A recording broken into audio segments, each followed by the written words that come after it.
Prime collective. నేను మీ journalist విప్లవశ్రీ. Hyderabad వంటి పట్టణాల్లో రైళ్లు, బస్సులు, మెట్రోలు, ఆటోలు ఇలా ఎక్కడ చూసినా ఒక చేతికి హ్యాండ్ బ్యాగ్, ఇంకో చేతిలో లంచ్ బ్యాగ్తో ఉరుకులు పరుగులతో వెళ్లే మహిళలు రోజు మనకు కనిపిస్తారు. మున్సిపల్ కార్మిక మహిళల వంటి వాళ్ళు పొద్దున్నే సూర్యుడు ఉదయించక ముందే సర్ది కట్టుకుని ఇంటి నుండి బయటపడతారు.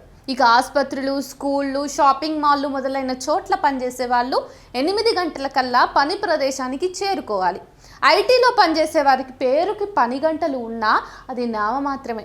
వీళ్ళంతా ఏ సమయంలో ఉద్యోగానికి వెళ్ళినా ఇంటి పని మొత్తం ముగించుకునే బయటకు వెళ్ళాలి. మళ్ళీ వచ్చాక కూడా వాళ్ళే మిగిలిన పనులన్నీ చేయాలి. అలాగే రాత్రికి షిఫ్ట్ పనిచేసే వాళ్ళ పరిస్థితి ఇంకాస్త దుర్భరంగా ఉంటుంది. పెరుగుతున్న నిత్యావసర వస్తువుల ధరలు, పిల్లల చదువులు, పెద్దవారి ఆరోగ్య ఖర్చులు మొదలైన కారణాల రీత్యా పట్టణాలలో మహిళా ఉద్యోగులు, కార్మికులకు సంఖ్య పెరుగుతానే ఉంది తప్ప వాళ్ళ సంఖ్య తగ్గటం లేదు. ఏ రకమైన ఉద్యోగం చేస్తున్నా, ఉపాధి పొందుతున్నా వీళ్ళందరికీ కుటుంబ శ్రమ మాత్రం తప్పట్లేదు. మగవాళ్ళతో పోలిస్తే మనం సమానంగా ఉద్యోగం చేస్తున్నా కూడా అనేక రంగాలలో సమానమైన జీతం, వేతనం పొందట్లేదు మనం. పైగా ఇద్దరూ బయట కష్టపడి ఇంటికి వచ్చాక కుటుంబ బాధ్యత మాత్రం మహిళలే తీసుకోవాల్సి వస్తుంది. పుట్టినప్పటి నుంచి సమాజంలో చూస్తూ ఉండటం వల్ల దురదృష్టవశాత్తు పురుషులే కాదు చాలా మంది మహిళలు కూడా ఇదే భావంతో ఉన్నారు. ఉద్యోగాలు చేసే మహిళల సంఖ్య పెరుగుతున్నప్పటికీ దాంతోపాటు వారి ఇంట్లో కుటుంబానికి చేసే వంట, కూరగాయలు, సరుకులు తెచ్చుకోవటం, పిల్లల్ని పెద్దవాళ్ళని చూసుకోవటం, ఇల్లును సమర్థించుకోవటం మొదలైన వేతనం లేని శ్రమ కూడా గతం కన్నా పెరుగుతోందని అనేక సర్వేలు నివేదికలు ఇస్తున్నాయి.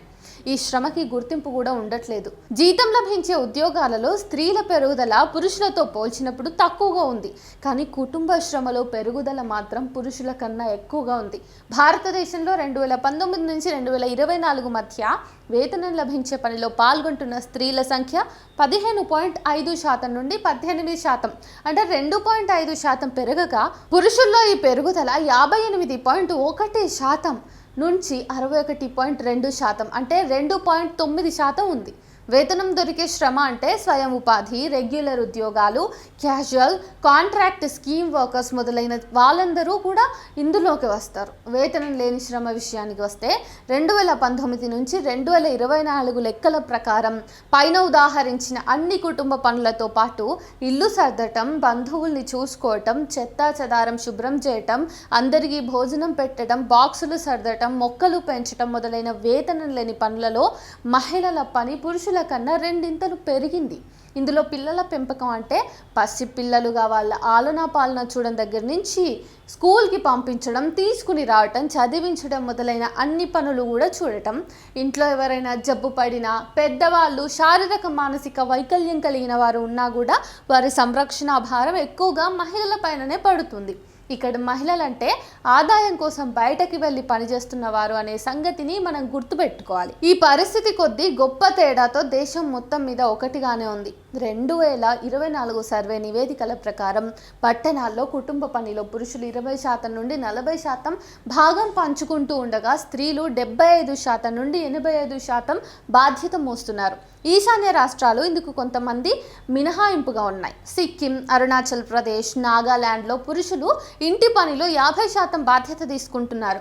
ఈ రాష్ట్రాల తరువాతి వరుసలో 44% కేరళ ముందంజలో ఉంది.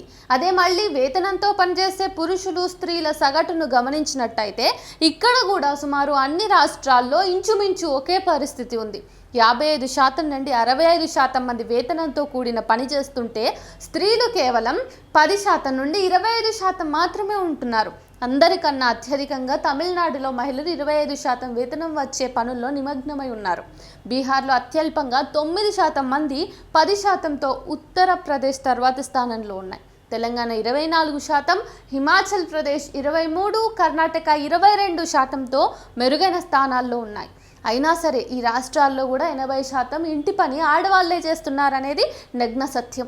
ఈ మొత్తం సమాచారాన్ని పరిశీలిస్తే మన దేశ పట్టణాల్లో మహిళలు ఇంట బయట తీవ్ర పని ఒత్తిడిని ఎదుర్కొంటూ ఉన్నారు. పురుషులతో పోలిస్తే వేతనాలు వచ్చే పనుల్లో తక్కువ సంఖ్యలో అవకాశాలు పొందుతున్నారు. ఇంటి పని బాధ్యత మహిళలదే అనే పాతకాలపు ఆలోచనలో పెద్దగా మార్పు లేదు. గ్రామీణ మహిళల పరిస్థితి కూడా ఇందుకు భిన్నంగా ఏమీ లేదు, ఇంకా మరింత అధ్వానంగా ఉంది. పట్టణ మహిళలు చేసే అన్ని పనులతో పాటు వీరు ఇంకా కొన్ని పనులు అధికంగా చేయాల్సి వస్తోంది. సరైన మౌలిక సదుపాయాలు లేనందువల్ల వాళ్ళు దూర ప్రాంతాల నుంచి నీళ్లు, వంట చెరుకు మొదలైన నిత్యావసర వస్తువులను తెచ్చుకోవటం మహిళల పని అవుతుంది. మారుమూల ప్రాంతాల్లో రవాణా సౌకర్యాలు తక్కువగా ఉండటంతో వారికి రోజువారీ ఉద్యోగానికి వెళ్ళి రావటం కూడా కష్టంతో కూడినదే. ఇంకా పశువుల పోషణలో కూడా స్త్రీలు ఎక్కువ బాధ్యత తీసుకోవాల్సి వస్తోంది. 2025 అంతర్జాతీయ మహిళా దినోత్సవం సందర్భంగా ఐక్యరాజ్య సమితి ప్రస్తుతం ప్రపంచంలో మహిళల స్థితిగతుల్ని అంచనా వేసి వారు 100% సమానత్వం సాధించడానికి 2158 వరకు అంటే సుమారు మరో 5 తరాలు పడుతుందని వెల్లడించింది. మన దేశ పరిస్థితి కూడా ఇందుకు భిన్నంగా ఏమీ లేదు. కాబట్టి మహిళల్ని బయటకి పంపించి వాళ్ళు ఉద్యోగాలు చేస్తుంటే, వాళ్ళు చదువుకుంటుంటే తామేదో ఫెమినిస్ట్లం అని భావించేటటువంటి కుటుంబ పెద్దలందరూ ఇక్కడ గమనించాల్సింది ఏంటంటే, మహిళల్ని బయటికి పంపించి పనులు చేయిస్తున్నారు సరే, మరి ఇంట్లో ఉన్నటువంటి పనులలో మీరెంత బాధ్యతను మీ భుజాల మీద వేసుకుంటున్నారు అన్నది కూడా ఒకసారి మీరు పరీక్షించుకోవాల్సిన అవసరం ఉంది.